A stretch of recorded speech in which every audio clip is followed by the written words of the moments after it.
नमस्कार सुरेश सर, बहुत बहुत स्वागत है आपका। नमस्कार अंजू जी, पहले तो आपको और पूरे देश को भारत माता की जय, वंदे मातरम। वंदे मातरम। सर, आज तो यूपी विधानसभा में जमकर धो दिया योगी आदित्यनाथ ने औरंगजेब प्रेमियों को। देखिए अंजू जी, जो कहा श्रद्धेय मुख्यमंत्री योगी आदित्यनाथ जी ने वो बिल्कुल 100% सत्य कहा ना। कि इस देश के अंदर लुटेरे और हत्यारे जिन्होंने हमारी माताओं बहनों का सामूहिक बलात्कार किया हो, हमारे धर्म को भ्रष्ट किया हो, इस्लामीकरण किया हो इस देश का, और इस देश के अंदर आकर केवल लूट मचाई हो, ऐसे लोगों के यदि समर्थक कोई हैं जिनके दिल में औरंगजेब बसता है, जो अपने बाप औरंगजेब को मानते हैं, मुगलों को मानते हैं, उनका इलाज उत्तर प्रदेश में बहुत आसानी से हो सकता है। इस प्रकार की बीमारी का इलाज बहुत आसानी से पूरे देश में कहीं भी हो, उसका इलाज गोरखपुर वाले बाबा कर सकते हैं। जिसको भी ऐसी बीमारी है, कृपया करके उत्तर प्रदेश पधारे और अपनी इलाज करे बीमारी का। जी सर, अब्बू आजमी को तो अकल आ गई, जैसे उन्होंने ये सब औरंगजेब की शान में कसीदे पढ़े, बड़ा महान बताया, मंदिरों का निर्माण किया उसने वगैरह वगैरह। लेकिन जैसे ही क्लास लगनी शुरू हुई तो उसको तो अकल आ गई, तुरंत अपने बयान से पलट गया। लेकिन अखिलेश यादव को अकल कब आएगी सर? अंजू जी, वो बयान से पलटा नहीं है, ये अल तकिया, इस्लाम में हाँ। एक शब्द है अल तकिया। ये अल तकिया है। आपको मैं बता दूं अंजू जी, कुछ टाइम पहले चले जाइए आप महाराष्ट्र के इलेक्शंस के समय में, इसी मुंबई के अंदर धारावी है या समझ नहीं पा रहा, नागपाड़ा ऐसा कोई क्षेत्र था जहां पर कि एक जनसभा के अंदर छाती ठोक कर इसी कुकर्मी, इस अत्याचारी आतंकवादी के समर्थक ने कहा था कि हम 7-8 आ गए तो किसी हिंदू की मां ने दूध नहीं पिलाया है कि कोई हमारा कुछ बिगाड़ सके। तो वहां पर भारत में रहकर भारत के बहुसंख्यकों की माओ के दूध को ललकारना, ये सोचिए कितना बड़ा, मैं ये कहूं कि अपराध है, हमारी माओ के दूध का अपमान करना। और साथ ही साथ अब ये, वो तो महाराष्ट्र में एक राष्ट्रवादी सरकार है, पूर्ववर्ती सरकार नहीं, जो पालघर के अंदर साधुओं की हत्या होती रही तो वो मौन थे। और मैं कहूं महाराष्ट्र के अंदर लगातार इस्लामीकरण होता रहा तो वो मौन थे, लगातार मजारों का जो है, मैं ये कहूं कि विकास होता रहा तो मौन थे। बाला साहब ठाकरे जी के वंशज कहलाते हैं अपने आप को, लेकिन वो शिवसेना नहीं सबसेना के मैं ये कहूं कि प्रतिनिधि थे। लेकिन जब से मर्द मराठाओं का राज आया है, हमारे एकनाथ शिंदे जी और देवेंद्र फडणवीस जी का राज आया वहां पर, और योगी जी और मोदी जी का एजेंडा जो है 100% वहां लागू करने का काम जो हमारे एकनाथ शिंदे जी और जो हमारे देवेंद्र फडणवीस कर रहे हैं, ये उसी की बानगी है कि ये माफी मांग रहे हैं। और अब आप कहें कि अखिलेश यादव जी को कब अकल आएगी, तो कुत्ते की पूंछ देखी है आपने? आपने कभी कुत्ते की पूंछ देखी होगी तो कुत्ते की पूंछ, हमारे यहाँ एक कहावत है, 12 साल भी पोंगरी में रख लो तब भी वो सीधी ना होती। तो वही हाल इनका है। अब बबूल के पेड़ से कभी आम निकलते हैं क्या? आप मुझे बताइए, बबूल के पेड़ में कांटा निकलेगा, वो भी बबूल का ही। तो इनका परिवार जो है और इनकी मानसिकता जो है वो केवल और केवल यही इस्लामिक तुष्टिकरण वाली रही है। मेरे को तो कभी कभी मैं कल एक प्रतिष्ठित चैनल पे था शाम के समय में, तो मैंने वहां बोला इस चीज को, और वही चीज मैं यहाँ पे दोहराता हूँ। और आशा करूंगा कि आपके दर्शक जो हैं इस चीज पे मुझे जरूर बताएं कि मैं सही था या गलत था। समाजवादी पार्टी का जितना भी क्रियाकलाप लगता है, मुझे औरंगजेब के आधुनिक वंशज लगते हैं। आप देखिए, औरंगजेब ने भी हिंदुओं का नरसंहार कराया, इस्लामीकरण कराया।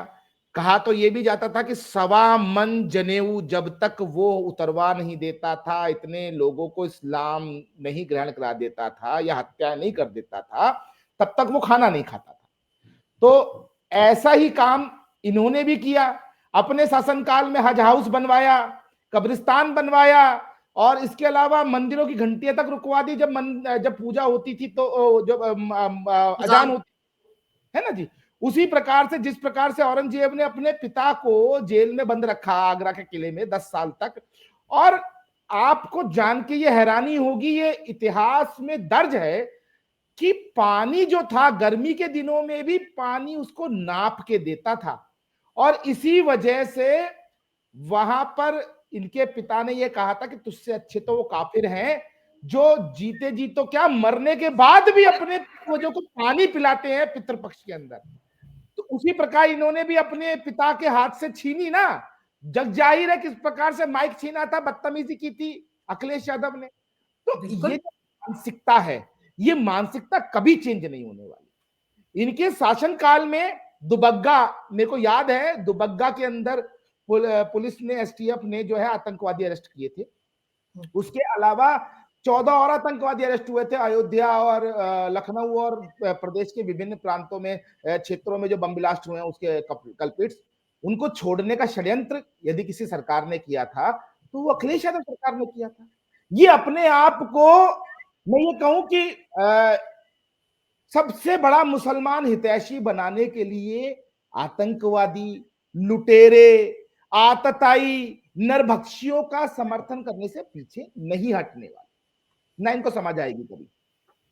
सर, आज योगी आदित्यनाथ ने यही तो सवाल पूछा कि अगर आप औरंगजेब के इतने प्रेमी बने फिर रहे हैं, तो अब जब वो वापस, जैसे आपने कहा तकिया के तहत अबू आजमी ने एक कदम पीछे खींच लिया, लेकिन जी योगी ने तो सीधे सीधे कहा कि उसको अब तक बाहर क्यों नहीं किया, अभी तक बाहर क्यों नहीं किया समाजवादी पार्टी ने, क्यों उसको भी अपनी पार्टी में बनाकर रखा है। तो आप देखिए अखिलेश यादव ने ट्वीट करके क्या जवाब दिया है, मैं पढ़ के सुना देती हूँ। निलंबन का आधार यदि विचारधारा से प्रभावित होने लगेगा तो अभिव्यक्ति की स्वतंत्रता और परतंत्रता में क्या अंतर रह जाएगा। सर, ये अभिव्यक्ति की आजादी है? जिस तरह का बकवास अबू आजमी ने किया, ये अभिव्यक्ति की आजादी है? देखिए अंजू जी, इस देश के अंदर जो संविधान जिसको हम मानते हैं, हम श्रद्धा से उसमें आस्था रखते हैं, उसके अंदर ऐसे ही सांप और सपोलों के लिए अभिव्यक्ति की आजादी नाम का एक खंड भी है। और ये लोग अभिव्यक्ति की आजादी मानते हैं, भारत तेरे टुकड़े होंगे चार, इंशाअल्लाह इंशाअल्लाह, इस देश की बर्बादी तक जंग रहेगी जारी। इस प्रकार की देश विरोधी ताकतों के संग खड़े होकर ऐसे नारे लगाने वाला जो आजादी है वो इनको अभिव्यक्ति की आजादी लगती है। इस देश के अंदर आए हुए जो लुटेरे हैं उनका महिमा मंडन करना इन लोगों के लिए अभिव्यक्ति की आजादी है। हाँ, भारत माता की जय और वंदे मातरम बोलना इनके लिए सबसे ज्यादा मैं ये कहूं कि दुर्भाग्यपूर्ण रहता है। इनको बहुत परेशानी हो जाती है अगर भारत माता की जय का नारा ये सुन लेते हैं, जय श्री राम का नारा ये सुन लेते हैं। हाँ, राम भक्तों के ऊपर गोली चलवाना इनके लिए अभिव्यक्ति की आजादी है, और देश के अंदर हिंदुओं को गाली दे लेना वो अभिव्यक्ति की आजादी है। यही मानसिकता है अंजू जी, यही मानसिकता अखिलेश यादव की है और अखिलेश यादव की पूरी सपा की है। ये सपा जो है ये सपा नहीं है, ये ससपा है।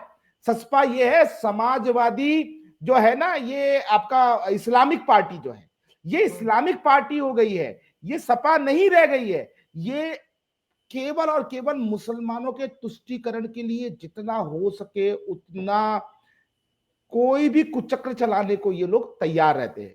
और जो ट्वीट आप दिखा रही हैं, इस ट्वीट से सीधा सीधा दिखाई देता है कि अखिलेश यादव के मन में क्या है। और ये मुझे अच्छा लगा कि आपने इस ट्वीट को यहां रखा, जनता के सामने होना चाहिए कि आखिर इस प्रकार के लोग जो कभी कभी कहते हैं कि नहीं जी मुझसे बड़ा कोई हिंदू नहीं, मुझसे बड़ा कोई देशभक्त नहीं, और देशभक्ति की क्या कोई सर्टिफिकेट देना पड़ेगा क्या हमें। तो ये दिखाता है कि इनके मन में क्या है। इनको कुंभ, इनको एक सेकंड और सर हाँ। मैं लेना चाहता हूं। कुंभ के अंदर इनको 100 कुरीतियां दिखाई दी, कुंभ जी। के अंदर इनको गंदगी दिखाई दी, कुंभ के अंदर इनको लूट दिखाई दी, कुंभ के अंदर इनको आस्था, कुंभ की आस्था पे इन्होंने लगातार चोट की। लेकिन ये अपने बाप जो मानते हैं औरंगजेब को, उनके कुकर्मों पर ये किस प्रकार की लीपापोती कर रहे हैं सबके सामने है। तो मुझे ऐसा लगता है अखिलेश यादव जी को अखिलेश यादव से नाम हटाकर अखिलेशुद्दीन औरंगजेब कर लेना चाहिए, क्योंकि जरा इनको प्यार जो है औरंगजेब से है, तो ये औरंगजेब का सरनेम लगाना शुरू कर। सर, ये ट्वीट जो मैं इसके आगे पढ़ना चाह रही थी वही मैं आपको बताना चाहती कि हमारे विधायकों या सांसद, उनकी बेखौफ दानिशमंदी बेमिसाल है, ये लिख रहे हैं अखिलेश जी यादव। कुछ लोग अगर सोचते हैं कि निलंबन से सच की जुबान पर कोई लगाम लगा सकता है तो फिर ये उनकी नकारात्मक सोच का बचपना है। सर, ये निलंबन से सच की जुबान, सच की जुबान क्या वो ये कहना चाह रहे हैं कि सच बोल रहे हैं अब्बू आजमी? ये है इसका मतलब? मैंने आपसे क्या कहा, इन लोगों की मानसिकता जो है वो स्ट्रीट से दिखाई दे रही है। इनके स्टेटमेंट से दिखाई दे रही है, लगातार इनके प्रवक्ताओं से दिखाई दे रही है। कल एक चैनल पर जब मैं बैठा था तो आज तो अखिलेश यादव जी सपोर्ट कर रहे हैं पूरा पूरा, वहां बैठकर इनके एक प्रवक्ता थे, नाम भूल रहा हूं, जो हरा कुर्ता पहनते हैं, कोई हम्म। क्या क्या नाम है भूल रहा हूं मैं, वो लगातार उल्टा सीधा बोलते रहते हैं। वो जो है वो ये कह रहे थे कि नहीं, हम जो है अबू आजमी के साथ नहीं है, हम इनके बयान से दूरी बनाते हैं। हम्म। अब देख लीजिए यह असलियत। तो ये जनता के सामने इस प्रकार के अपने भावों को छुपाने के लिए इनके प्रवक्ता कुछ भी बोलते हैं, लेकिन असलियत में इन लोगों की मानसिकता यही है, ये अपने आप को औरंगजेब की औलादे मानते हैं, बाबर की औलादे मानते हैं, हुमायूं की औलादे मानते हैं। ये हिंदुओं के भेष में इस्लामिक आतंकवादी हैं। ये इस देश के जो संप्रभुता का ताना बाना है, सद्भावना का ताना बाना है, देश के बहुसंख्यकों के द्वारा जो सहिष्णुता का एक भावना उनके मन में है, उसका दुरुपयोग करके इस प्रकार से हमारी जो श्रद्धेय वीर शिवाजी और वीर संभाजी, जिन्होंने इस हिंदवी साम्राज्य के लिए, इस देश के लिए कितना कुछ किया, कितने युद्ध लड़े, कितना संघर्ष किया, उनके ऊपर जो ये आतंकवादी, इन छापामार, इन जो आतताइयों ने हमला किया, उसको जस्टिफाई कर रही है। हम्म। ये समझना पड़ेगा कि ये लोग इस देश के अंदर क्या चाहते हैं। क्या इस देश के तिरंगे में से भगवा और सफेद हटवा के केवल हरा रखना चाहते हैं? ये सोचना पड़ेगा और ये जनता को भी समझना पड़ेगा। बिल्कुल सर, ये जो ट्वीट है ये सब कुछ दर्शा रहा है, मतलब वो तो समर्थन ही कर रहे हैं। वो तो यहां बिल्कुल। तक कह रहे हैं कि भाई आजाद ख्याल बिल्कुल सच बोल रहे हैं, सच सच ही तो कह रहे हैं वो कि उन्होंने सच कहा तो उसका निलंबन क्यों किया जाए। पर एक चीज और है सर, शाहजहां ने तो अपना जो आत्मकथा लिखी उसमें भी तो ये लिखा था कि मुझसे तो, तुमसे तो अच्छे हिंदू हैं, काफिर हैं, जो मरने के बाद श्राद्ध भी करते अपने माता पिता का। लेकिन अगर हम अखिलेश की बात करें सर, तो अखिलेश यादव ने सत्ता के लिए अपने पिताजी के साथ क्या किया था, माइक छीना था, उसके बाद क्या क्या ड्रामे हुए थे, क्या मतलब उत्तर प्रदेश वाले लोग भूल गए। मैंने अंजू जी यही तो कहा ना, ये जो आज के समय में समाजवादी पार्टी है, ये मुगलों के आधुनिक वंशज हैं। अखिलेश यादव खुद औरंगजेब के प्रतिबिंब के रूप में अपने आप को स्थापित करने की कोशिश कर रहे हैं। उन्होंने वो सब किया है, उनके परिवार ने वो सब किया है जो कि उस समय में, पूर्व में इस देश के अंदर आए हुए ये जो लुटेरे थे, औरंगजेब और इनके पिता और इनके दादा मुगल, जिन्होंने किया, लूटमार की, सपा ने भ्रष्टाचार किया, इन्होंने नरसंहार किए। तो इस देश के अंदर अपने आप में अकेला ऐसा नरसंहार है जिसमें हजारों नहीं लाखों लोग घायल हुए, हजारों लोगों को हत्या कर दी गई, कई सौ लोग तो ऐसे हैं, कई हजार लोग ऐसे हैं जिनका आज भी अता पता नहीं है। सरयू में बांध बांध कर रेत के मैं ये कहूं बोरों में और फेंक दी गई थी लाशें। तो नरसंहार भी इन्होंने करा दिया। उस समय में मंदिर तोड़ता था औरंगजेब और मुगल, इन्होंने भी मंदिर तोड़े नहीं तोड़े, साथ ही साथ आप देखिए ना, हर जिले के अंदर हज हाउस बनवा लिए, हर जिले में कब्रिस्तान बनवाए, मुस्लिम बस्तियों के अंदर लगातार 24 घंटे लाइट जानी थी।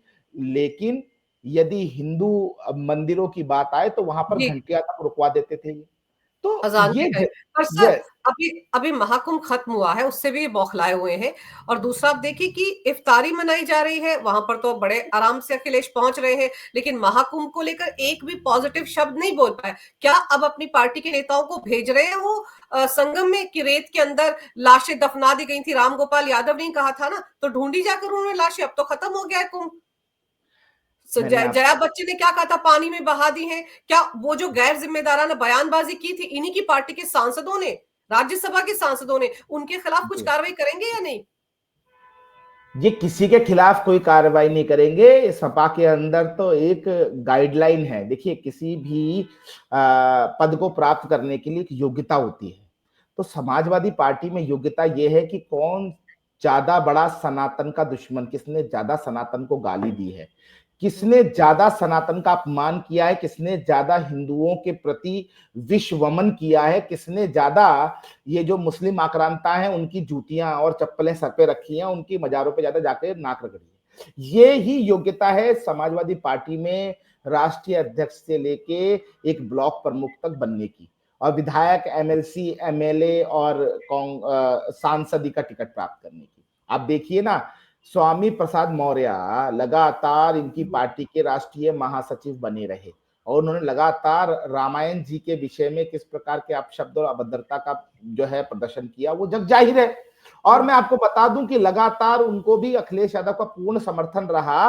और भौजाई जो थी, भौजाई आके कहती थी मीडिया के सामने, नहीं थी वो तो मानसिक रूप से विक्षिप्त हैं और हमने डांट दिया है, अब नहीं करेंगे। तो ये इसको कहते हैं बढ़ावा देना। तो मैंने आपको पूर्व में ही कहा ना कि ये तो समाजवादी पार्टी का अपना एक एजेंडा हमेशा से रहा है। कितना बड़ा आप हिंदू समाज को गाली देने वाला व्यक्ति हो, आपका व्यक्तित्व कितना ज्यादा बड़ा हिंदू समाज के विरोध में रहा है, उतना ही आपको पलक पावड़े बिछाकर आपके जो है इस्तकबाल किया जाएगा। अगर आप पे बलात्कार, चोरी, डकैती, हत्या, भ्रष्टाचार के केस नहीं है तो आपको समाजवादी पार्टी का टिकट नहीं मिलेगा। अब देखिए ना, मोहित खान को ले लीजिए, मानसिकता देखिए ना, मोहित खान को ले लीजिए, आज तक वो समाजवादी पार्टी का नगर अध्यक्ष है। एक हिंदू बच्ची, दलित बच्ची का बलात्कार किया उसने, 6 महीने लगातार बलात्कार किया, 2.5 महीने का उस बच्ची के पेट में गर्भ, आप सोचिए। और उस व्यक्ति को इन्होंने साथ खड़े हो गए, वहां पर कितनी बेशर्मी से कह रहे थे डीएनए टेस्ट करा लीजिए कि ये है भी कि नहीं है। नवाब सिंह यादव ले लीजिए, नवाब सिंह यादव ने भी बलात्कार किया बच्ची का। तो मतलब सारी समाजवादी पार्टी, एक इनका एक राष्ट्रीय युवजन सभा का जो राष्ट्रीय मंत्री था उसका भी एक अभी बलात्कार में नाम आया था। तो ये सारे बलात्कारियों की पार्टी है। और जब इनसे नाम पूछो, इनसे पूछो कि तुमने ये क्या किया, तुम्हारे नेताओं ने क्या किया, तो 1 सेकंड में ये सेंगर का नाम ले देंगे, 1 सेकंड में ये नित्या वो चिन्मयानंद जी का नाम ले देंगे। लेकिन इनको पता होना चाहिए कि सेंगर को पार्टी ने कब का हटा दिया था। उसके अलावा चिन्मयानंद जी को फास्ट ट्रैक कोर्ट ने खुद बरी किया था और कोर्ट ने जब सारे साक्ष्य देखे तब पता चला कि तो हनी ट्रैपिंग थी। तो इस प्रकार की जो कुरीतियां हैं वो समाजवादी पार्टी में। और यदि किसी पे आरोप लगता है, देखिए यदि किसी पे आरोप लगता है भाजपा में, तो ये परिपाटी है कि वो तो इस्तीफा दे देता है। आप महाराष्ट्र का देख लीजिए ना, मंत्री का नाम कहीं ना कहीं हल्का फुल्का उनके पास आई तो उन्होंने नैतिकता के आधार पर इस्तीफा दे दिया। लेकिन इनको देखिए, ये बलात्कारी सर्टिफाइड को अपनी पार्टी में नेता बना के रखते हैं। लेकिन सर जिस तरह से अब्बू आजमी का मामला अब तूल पकड़ रहा है और हर कोई जानता है कि छत्रपति संभाजी नगर में उसकी अभी भी वहां पर मजार है, कब्र है, उसके खिलाफ भी लोगों का गुस्सा बढ़ रहा है। आपको लगता है कि आने वाले दिनों में कुछ बड़ा बदलाव देखने को मिल सकता है? क्योंकि ऐसे लोग जो यहाँ पर लुटेरे बनकर आए थे, भारत को लूटा और यहाँ की हिंदू लोगों के साथ उन्होंने क्या क्या किया, उनकी मजारें यहाँ पर होने का मतलब क्या है? उनके नाम पर सड़कें होने का मतलब क्या है?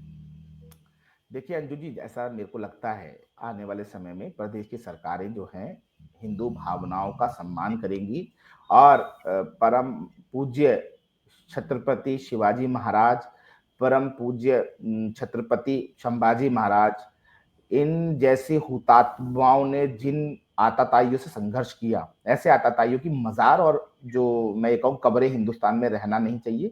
इस भारत की पुण्य भूमि में ऐसे लुटेरे, ऐसे आतंकवादी, ऐसे भ्रष्टाचारी, ऐसे निर्भक्षियों के लिए कोई जगह नहीं है। और मैं तो ऐसा मानता हूं कि आने वाले समय में इन सबको बिल्कुल मिटा दिया जाएगा।